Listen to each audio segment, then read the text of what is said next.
नमस्कार, स्वागत है आप सभी का। मैं हूं कृतिका और देश का सबसे भरोसेमंद चैनल डीडी न्यूज पर लेकर हाजिर हूं आपका अपना पसंदीदा शो खबरों का सरपंच न्यूज पंच। और इस कार्यक्रम के जरिए हम आप तक हर रोज पहुंचाते हैं वो तमाम खबरें जिन पर रहती है हम सभी की नजर, क्योंकि न्यूज पंच में सिर्फ खबर नहीं होती बल्कि होती है हर खबर की पूरी पड़ताल। तथ्य और आंकड़ों के जरिए आपको समझाते हैं खबर का हर एक बिंदु। और आज न्यूज पंच के जरिए जिन 3 प्रमुख खबरों की करेंगे हम विस्तार से बात।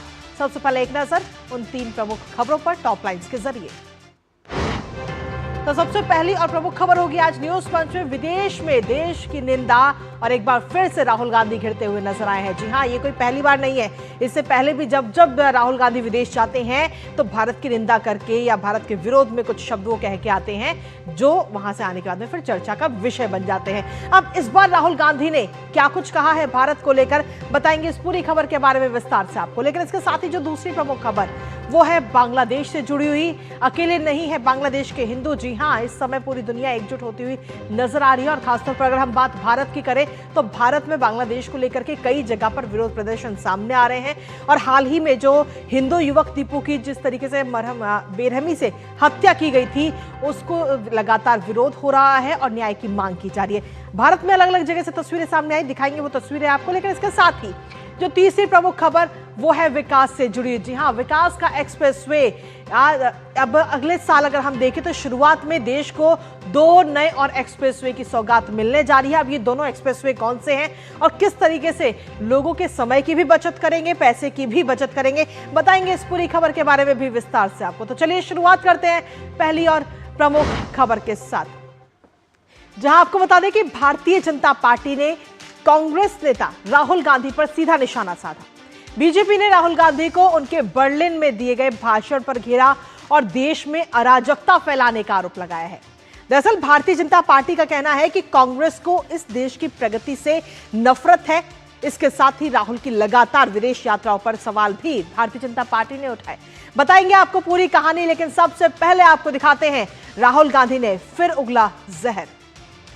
तो जी हां, राहुल गांधी के एक बार फिर से बिगड़े बोल ये सामने आए हैं, जहां विदेश में देश विरोधी बयान राहुल गांधी देते हुए नजर आए, जिसको लेकर के भारतीय जनता पार्टी ने उनकी क्लास लगा दी। आखिर राहुल गांधी ने जहर उगलते हुए भारत के खिलाफ क्या कुछ कहा है, एक नजर उस पर डालते हैं। तो दरअसल आपको बता दें कि राहुल गांधी बर्लिन के दौरे पर थे और इस दौरान उन्होंने देश विरोधी बयान दिए। हालांकि ये कोई पहला मौका नहीं है, इससे पहले भी इस तरीके के बयान कई बार राहुल गांधी दे चुके हैं। और देश विरोधी, देश में जिस तरीके से प्रगति लगातार हो रही है वो कहीं ना कहीं राहुल गांधी को रास नहीं आ रही। देश का जो लोकतंत्र है उस पर राहुल गांधी लगातार सवालिया निशान खड़े करते रहे हैं, चुनाव आयोग पर कई तरीके के आरोप लगाते रहे हैं। और ऐसा एक बार फिर से बर्लिन की धरती से उन्होंने किया। बर्लिन में वो गए थे और बर्लिन में जाकर के उन्होंने भारत के खिलाफ किस तरीके से जहर उगला है, किस तरीके से देश विरोधी बयान दिया है वो आपको बताते हैं। क्योंकि बर्लिन का उनका दौरा और इस दौरान उन्होंने बर्लिन में देश विरोधी ये बयान दिया है और सीधे तौर पर उन्होंने देश की एजेंसियों पर भी गंभीर सवाल उठाए हैं। चुनावी प्रक्रिया और व्यवस्था पर भी प्रश्न चिन्ह लगाते हुए राहुल गांधी इस दौरान नजर आए। चुनावी प्रक्रिया के साथ साथ जो लोकतंत्र की जब हम बात करते हैं तो इस लोकतंत्र पर भी हमले राहुल गांधी ने किए और लोकतंत्र पर हमले का भी आरोप उनके ऊपर लगा हुआ है।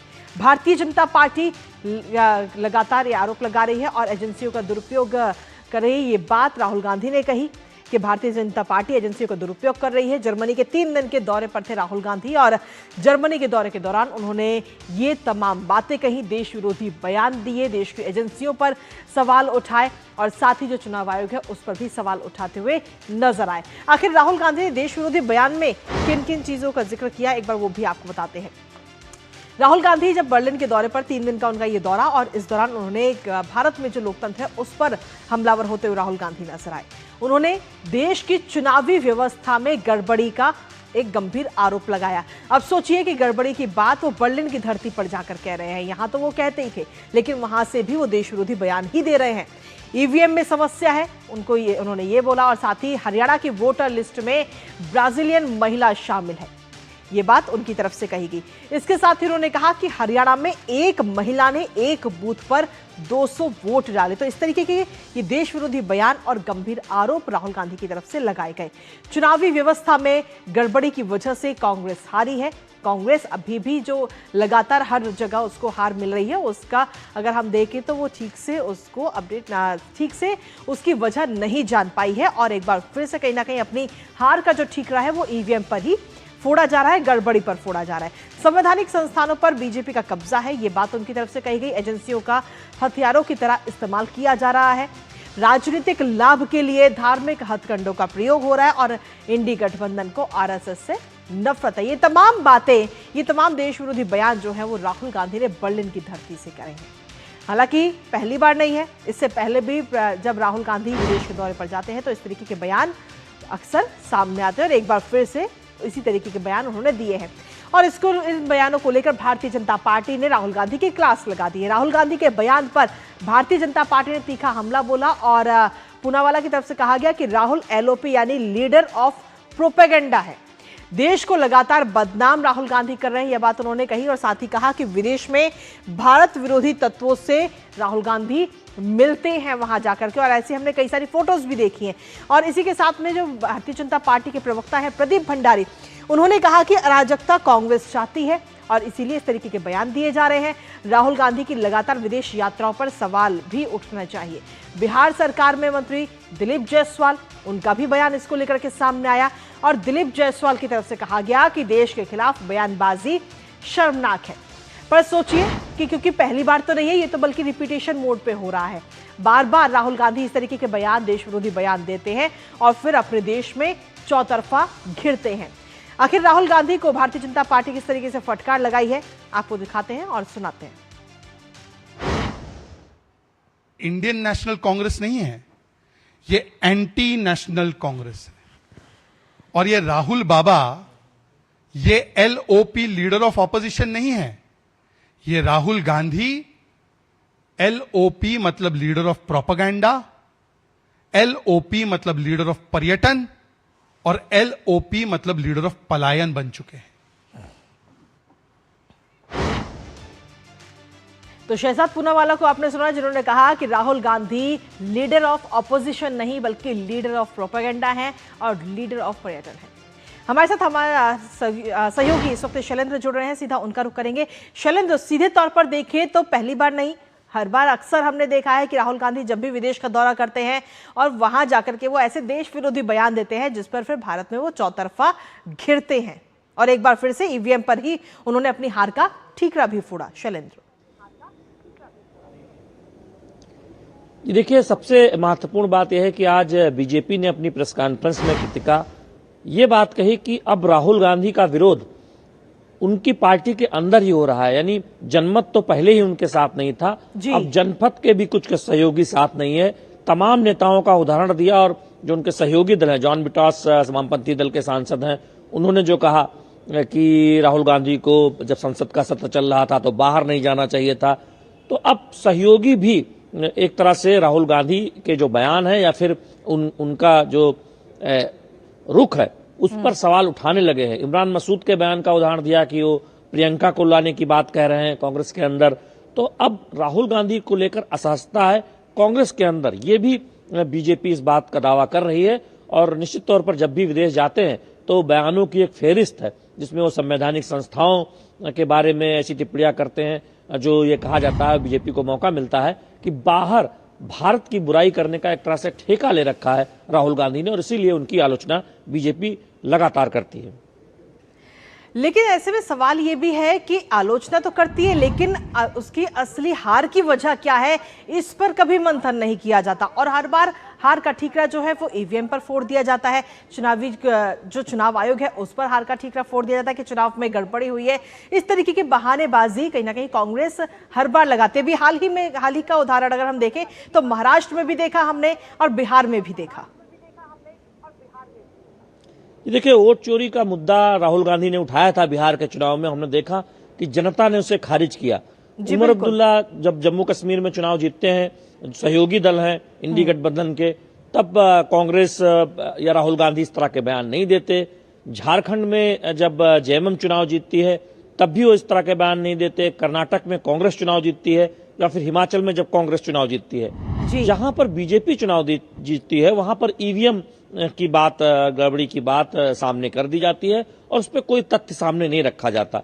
तो ये एक तरह से आरोप लगाकर बिना तथ्यों के भाग जाने की राजनीति है, और जब उसके खिलाफ कोई तथ्य सामने आए या फिर आप तथ्य से पेश न कर पाए तब चुप्पी साध लेने की राजनीति है। इसीलिए बीजेपी का कहना है कि राहुल गांधी जब भी कोई तथ्य सामने रखते हैं तो वो अधूरा होता है, उसमें शोध नहीं होता, या फिर गलत तथ्य सामने रखते हैं, आरोप के पीछे कोई दम नहीं होता। इसीलिए अब उनके पार्टी के अंदर भी एक असहजता पैदा हो गई है और बहुत सारे लोग प्रियंका गांधी का नाम लेने लगे हैं, और इसके साथ ही साथ उनके सहयोगी राहुल गांधी की रणनीति से सहमत नजर नहीं आते। हाँ, लेकिन शैलेंद्र, अगर हम देखें तो हम अक्सर अपने घर परिवार में भी कहते हैं कि परिवार की बातें परिवार तक ही रहनी चाहिए, लेकिन राहुल गांधी तो अपने देश की बातें विदेश की धरती पर जाकर करते हैं, वहां से विरोध की बातें, विरोध के सुर कहीं ना कहीं नजर आते हैं और अपने ही देश को बदनाम करने की राजनीति करते हैं। क्या इस तरीके की राजनीति करके उनकी राजनीतिक रोटियां सेक पाएंगी? क्योंकि इससे पहले तो हमने ऐसा नहीं देखा है। हम अक्सर कोशिश करते हैं कि बाहर जाकर के देश की बढ़ाई हो, और इस समय देश जितनी तेजी के साथ प्रगति कर रहा है उसके मुकाबले, और वहीं राहुल गांधी दूसरी तरफ बुराइयों पे बुराइयां करते हैं। कृतिका, देखिए, नेता विपक्ष का पद बहुत जिम्मेदारी वाला होता है। बिल्कुल। और जब भी कोई आम नागरिक विदेश जाता है तो निश्चित तौर पर उसकी एक जिम्मेदारी बनती है कि वो भारत के बारे में अच्छी छवि रखे। जी। नेता विपक्ष की तो ये जिम्मेदारी और बढ़ जाती है, लेकिन राहुल गांधी ऐसा करते नहीं दिखाई देते और बार बार भारत की संस्थाओं का या भारत में कुछ अच्छा नहीं हो रहा है इस बात का जिक्र करते हैं। इसीलिए बीजेपी ये कहती है कि ये सोरोस के द्वारा फंड किया हुआ दौरा होता है राहुल गांधी का, और तमाम वो स्क्रिप्ट, तमाम वो सोरोस का जो रिसर्च है उसको सामने रखते हैं राहुल गांधी जब विदेश दौरे पर जाते हैं और भारत के खिलाफ बातें करते नजर आते हैं। प्रधानमंत्री नरेंद्र मोदी का विरोध करते करते 95वें चुनाव हार चुके राहुल गांधी अब भारत विरोध पर उतर आए हैं जब भी वो विदेश दौरे पर जाते हैं, इसीलिए बीजेपी उन पर निशाना साधती है। पर लेकिन ईवीएम का मुद्दा तो कोर्ट तक भी जा चुका है, वोट चोरी का मुद्दा कोर्ट तक जा चुका है, और उन सभी मुद्दों पे कहीं ना कहीं राहुल गांधी को, कांग्रेस को फटकार लगी है। उसके बावजूद भी वो अपनी हरकतों से बाज नहीं आते। देखिए, राहुल गांधी की अपनी रणनीति हो सकती है एक नैरेटिव खड़ा करने की, लेकिन ये समझना होगा कि झूठ का नैरेटिव ज्यादा समय तक खड़ा नहीं होता। और यही बात बीजेपी कहती है कि जब बिना तथ्य के आधार पर आप कोई आरोप लगाते हैं तो फिर आप ज्यादा दिन तक जनता को भरमा नहीं सकते। एसआईआर पर जिस तरह से हाल ही में जो संसद का सत्र खत्म हुआ उसमें बवाल हुआ कांग्रेस की तरफ से, फिर चुनाव सुधार पर चर्चा हुई, जोरदार जवाब सरकार की तरफ से दिया गया, तथ्यों को सामने रखा गया, तब विपक्ष एक तरह से देखे तो उन तर्कों को काट नहीं पाया। इसी तरह कोई नैरेटिव जो खड़ा करने की कोशिश की जाती है उसके पीछे अगर तथ्य नहीं है तो फिर आप ज्यादा दिनों तक जनता को बरगला नहीं सकते। यही बात बीजेपी कहती है कि राहुल गांधी जब भी कोई आरोप लगाते हैं तो पहली बात तो आरोप लगाकर भाग जाते हैं, और दूसरी बात जब उसके साथ कोई तथ्य पेश नहीं कर पाते और उसके खिलाफ तर्क आते हैं तो चुप्पी साध लेते हैं। तो ये किस तरह की राजनीति है? सिर्फ बीजेपी को बदनाम करना या सत्ता पक्ष का विरोध करना ये मकसद रह गया है राहुल गांधी का, और ये करते करते वो भारत का विरोध विदेशों में करने लगे हैं।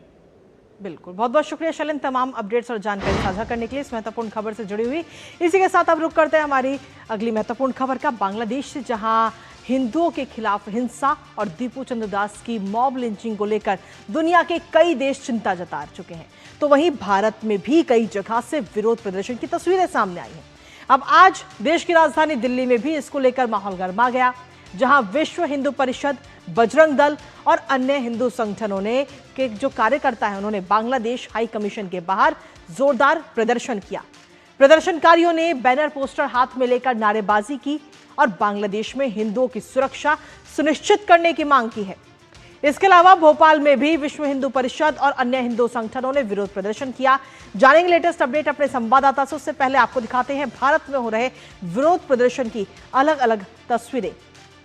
तो बांग्लादेश में जो हालात दिन प्रतिदिन लगातार बिगड़ रहे हैं उसको लेकर के भारत में इस वक्त आक्रोश नजर आ रहा है, और ये अलग अलग जगह से आपको तस्वीरें दिखा रहे हैं। दिल्ली, हैदराबाद, सूरत, भोपाल, जम्मू और सिलीगुड़ी, ये 6 जगह की तस्वीरें आपको दिखा रहे हैं और इन 6 तस्वीरों के जरिए आप समझ सकते हैं कि बांग्लादेश को लेकर कितनी नाराजगी इस वक्त भारतीयों में है, भारतीयों में कितना गुस्सा है। हालांकि सीधे तौर पर अगर हम देखें तो जब से बांग्लादेश में तख्ता पलट हुआ है तब से लगातार वहां से हिंसा की कई सारी खबरें सामने आ रही है और अभी ताज़ा मामला जो सामने आया वो हिंदू युवक दीपू का था, जब भीड़ के हवाले उसे कर दिया गया और भीड़ ने उससे पीट कर उसकी हत्या कर दी और फिर पेड़ से लटका करके उसको आग के हवाले कर दिया। उसके पूरा घटना का जो वीडियो है वो भी काफ़ी वायरल हुआ था और उसके अलावा भी कई सारी खबरें वहाँ से सामने आई हैं। हिंदुओं के खिलाफ किस तरीके से हिंदुओं को निशाना बनाया जा रहा है, इन तमाम चीज़ों को लेकर के भारत में अलग अलग जगह पर ये प्रदर्शन की आज की तस्वीरें सामने आई हैं। पहली तस्वीर आप देख रहे हैं देश की राजधानी दिल्ली की, दूसरी तस्वीर हैदराबाद की आपको दिखा रहे हैं, तीसरी तस्वीर आप देख रहे हैं सूरत की, चौथी तस्वीर आप देख रहे हैं मध्य प्रदेश से भोपाल की तस्वीरें, पांचवी तस्वीर जम्मू की और छठी तस्वीर आपको हम दिखा रहे हैं सिलीगुड़ी से। तो सीधे तौर पर अलग अलग जगह की तस्वीरें। और वहीं भोपाल की अगर हम बात करें तो बांग्लादेश में हिंदुओं पर हो रहे अत्याचारों और दीपू चंद्र दास की मॉब लिंचिंग के खिलाफ भोपाल में विश्व हिंदू परिषद और अन्य हिंदू संगठनों ने विरोध प्रदर्शन किया है। ये भोपाल की तस्वीरें। भोपाल के अलावा जम्मू की जब हम बात करें तो जम्मू कश्मीर में हाईकोर्ट बार एसोसिएशन के सदस्यों ने बांग्लादेश में हिंदुओं पर हो रहे अत्याचारों के खिलाफ ये विरोध प्रदर्शन किया है। लेकिन कुल मिलाकर अगर हम देखें तो बांग्लादेश में इस वक्त हालात जो हैं वो तनावपूर्ण बने हुए हैं और हिंसा की कई सारी खबरें वहां से सामने आई हैं। और ये तस्वीरें इस वक्त आपको दिखा रहे हैं देश की राजधानी दिल्ली की, जहां पर बायकॉट बांग्लादेश की पोस्टर के साथ में जो लोग हैं वो वहां पर पहुंचे और बांग्लादेश हाई कमीशन पर यह हंगामा किया गया। आक्रोश में कहीं ना कहीं विश्व हिंदू परिषद और बजरंग दल के कार्यकर्ता नजर आए जिन्होंने ये विरोध प्रदर्शन किया और उस वक्त ये तस्वीरें भी आपको दिखा रहे हैं। हाथों में बैनर पोस्टर लेकर के नारेबाजी करते हुए ये सभी कार्यकर्ता नजर आए। बांग्लादेश में हिंदुओं की सुरक्षा की मांग लगातार इनकी तरफ से की जा रही है। तो ये तस्वीर इस वक्त आपको दिखा रहे हैं और ताज़ा अपडेट के लिए सीधा रुख करते हैं इस वक्त हमारे सहयोगी दीपक रावत का। दीपक, सीधे तौर पर अगर हम देखें तो बांग्लादेश में जिस तरीके से हिंदुओं को लगातार निशाना बनाया जा रहा है और खास तौर पर पिछले 1 साल में, उसके बाद में अभी हाल ही में जो हिंदू युवक दीपू की जिस तरीके से बेरहमी से हत्या की गई, उसके बाद में माहौल और ज्यादा तनावपूर्ण बांग्लादेश में हो गया। लेकिन वहीं भारत में अलग अलग कई जगह से तस्वीरें सामने आई जहां बांग्लादेश का विरोध हो रहा है और हिंदुओं को सुरक्षा देने की मांग की जा रही है। दीपक जी देखिए, जब से तख्ता पलट हुआ है तभी से ये चीज़ें हो रही है। वहाँ पर हिंदुओं को टारगेट किया जाता है, चाहे उनका घर जलाना हो, घर के भीतर जिंदा जलाना हो, महिलाओं के साथ बलात्कार की घटना हुई हो, या कि हालांकि ये दीपू वाली घटना का जिक्र जो आप कर रही हैं उसकी घटना की बात करें तो। लेकिन अब जब ये चीज़ें इतनी ज़्यादा बढ़ गई हैं तो इसको लेकर रोष जो है वो लोगों में बढ़ रहा है। खासतौर पर हिंदुस्तान में अलग अलग जो वर्ग के लोग हैं उनका ये कहना है कि जब वहाँ पर इतनी घटनाएं टारगेट तौर पर हो रही है तो वहाँ की सरकार कर क्या रही है? क्या सरकार जानबूझकर ये चीज़ें होने दे रही है ताकि वहाँ से हिंदू पलायन कर जाए, हिंदू वहाँ रह ना सके? इन तमाम चीज़ों को लेकर जब गुस्सा बढ़ गया है तो वो गुस्सा अब सड़क पर नजर आ रहा है। लगातार तमाम संगठन मांग कर रहे हैं कि बांग्लादेश सरकार को इस बात को लेकर सोचना होगा कि अगर ये चीज़ें नहीं रुकी तो उनका नुकसान बहुत ज़्यादा बढ़ जाएगा।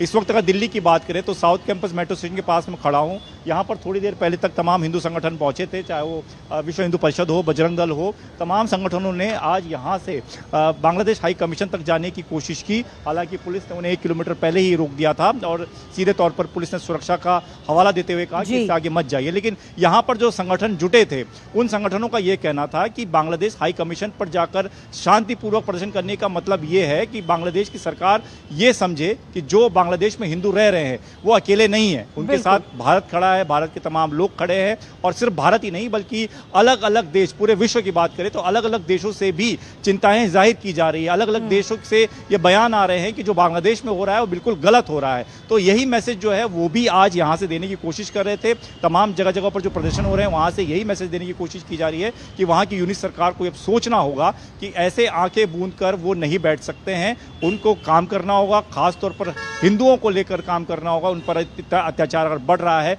तो उस पर उसको विचार करना होगा, उसको रोकना होगा।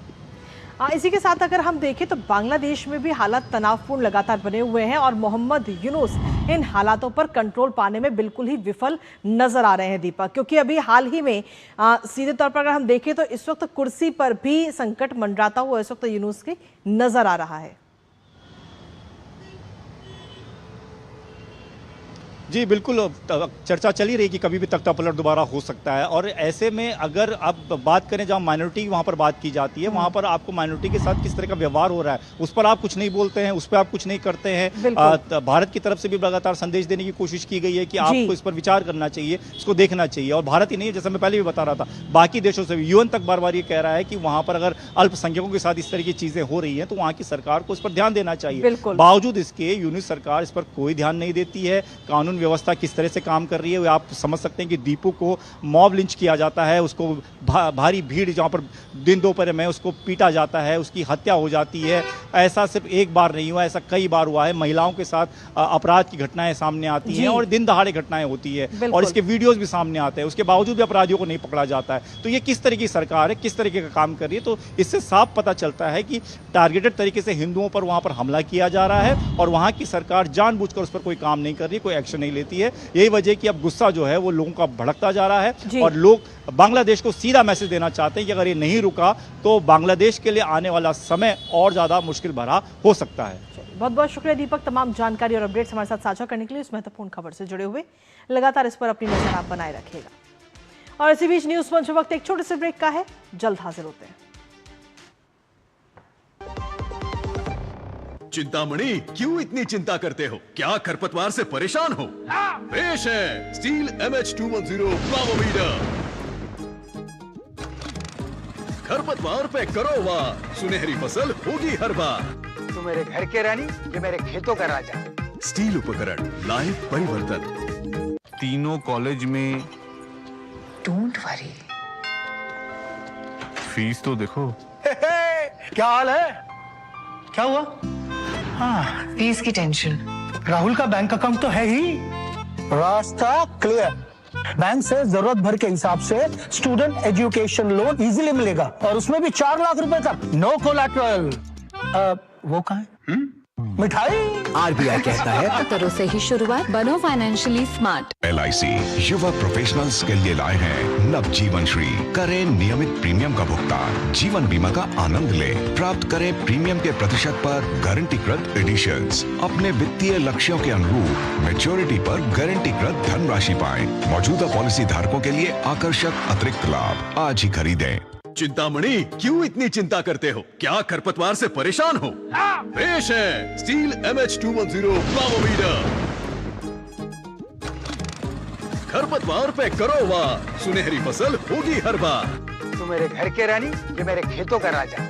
स्टील उपकरण लाए परिवर्तन।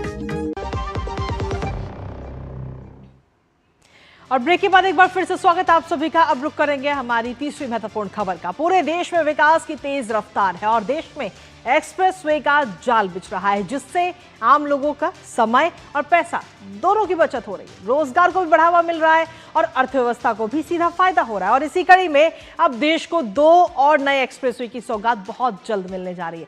पहला है दिल्ली देहरादून एक्सप्रेसवे और दूसरा है गंगा एक्सप्रेसवे। दोनों ही एक्सप्रेसवे 6 लेन है और साथ ही कई सारी इनकी खासियत भी है। जाम से निजात मिलेगी, रफ्तार भी बढ़ेगी और अब आप मेरठ से प्रयागराज सिर्फ 6 घंटे में पहुंच जाएंगे, जिसमें पहले 10 से 11 घंटे लगते थे। तो वहीं दिल्ली से देहरादून मात्र 2.5 घंटे में, जहां पहले 6 से 7 घंटे लग जाते थे। और दोनों ही एक्सप्रेसवे से कितना और कैसे होगा फायदा बताएंगे आपको, साथ ही करेंगे चर्चा। लेकिन उससे पहले आपको दिखाते हैं विकास का एक्सप्रेसवे। तो जी हां, 2 नए एक्सप्रेसवे की ये सौगात बहुत जल्द देशवासियों को मिलने जा रही है। विकास का एक्सप्रेसवे और सीधे तौर पर गंगा एक्सप्रेसवे और साथ ही दिल्ली देहरादून एक्सप्रेसवे, ये दोनों एक्सप्रेसवे की सौगात मिलने जा रही है। दिल्ली से देहरादून पहुंचने का समय जो है वो आधा हो जाएगा और सिर्फ 6 घंटे में ही मेरठ से प्रयागराज अब आप पहुंच पाएंगे। गंगा एक्सप्रेसवे की अगर हम बात करें तो गंगा एक्सप्रेसवे जहां से निकल रहा है उस जगह से कहीं ना कहीं 12 जिलों को सीधे तौर पर फायदा होगा और 12 जिलों के जो 500 गांव हैं उनको भी इससे फायदा होगा। तेजी से सौंदर्यीकरण का कार्य इस वक्त चल रहा है दोनों एक्सप्रेसवे पर और एक्सप्रेसवे से विकास को और रफ्तार जो है वो मिलती हुई नजर आएगी। सबसे पहले बात करते हैं गंगा एक्सप्रेसवे की। यूपी का सबसे लंबा गंगा एक्सप्रेसवे। सड़क पर शताब्दी की रफ्तार बढ़ती हुई गाड़ियां नजर आएंगी और मेरठ से प्रयागराज तक का जो सफर है वो अब सिर्फ 6 घंटे में तय होगा, जहां पहले 11 से 12 घंटे लगते थे। इस एक्सप्रेसवे की अधिकतम गति की अगर हम बात करें तो 120 किलोमीटर प्रति घंटे, 594 किलोमीटर ये लंबा एक्सप्रेसवे है, जो उत्तर प्रदेश का सबसे लंबा एक्सप्रेसवे। इसके साथ ही यूपी के पूर्वी क्षेत्र को पश्चिमी क्षेत्र से ये जोड़ेगा। कई एक्सप्रेसवे से इसको सीधा जोड़ा भी जाएगा, जिससे कि हर कोई व्यक्ति आसानी से पहुंच सके। 18 दिसंबर 2021 को प्रधानमंत्री नरेंद्र मोदी ने शिलान्यास किया था और यूपी के 12 जिलों को ये 6 लेन वाला एक्सप्रेसवे जोड़ेगा। ये तो बात रही गंगा एक्सप्रेसवे की, और हमारे साथ में हमारे सहयोगी आशुतोष इस वक्त जुड़ गए हैं, सीधा उनका रुख करेंगे। आशुतोष, उत्तर प्रदेश की जब हम बात करते हैं तो उत्तर प्रदेश में इस समय कहीं ना कहीं एक्सप्रेसवे का पूरा जाल नजर आ रहा है, और अब इस लिस्ट में एक और एक्सप्रेसवे जुड़ने जा रहा है और वो है गंगा एक्सप्रेसवे। कृतिका, ये सबसे लंबा एक्सप्रेसवे है उत्तर प्रदेश। असल में अगर हम कहें तो एक राज्य नहीं बल्कि एक देश के बराबर है। कई देश जो है इसके बराबर क्षेत्रफल होंगे या जनसंख्या होगी।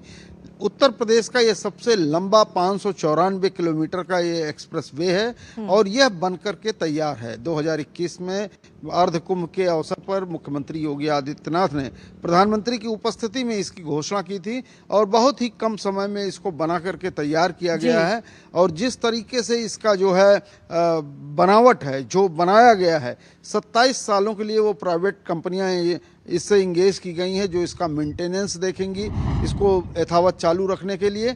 और जनवरी के मध्य में शायद प्रधानमंत्री या फिर मुख्यमंत्री इसका जो है उद्घाटन करेंगे। ये एक्सप्रेसवे वास्तव में एक जीवन धारा के रूप में, जैसे गंगा जी हमारी बहती हैं एक जीवन धारा के रूप में, उसी तरह से पूर्वी उत्तर प्रदेश को पश्चिमी उत्तर प्रदेश से जोड़ेगा।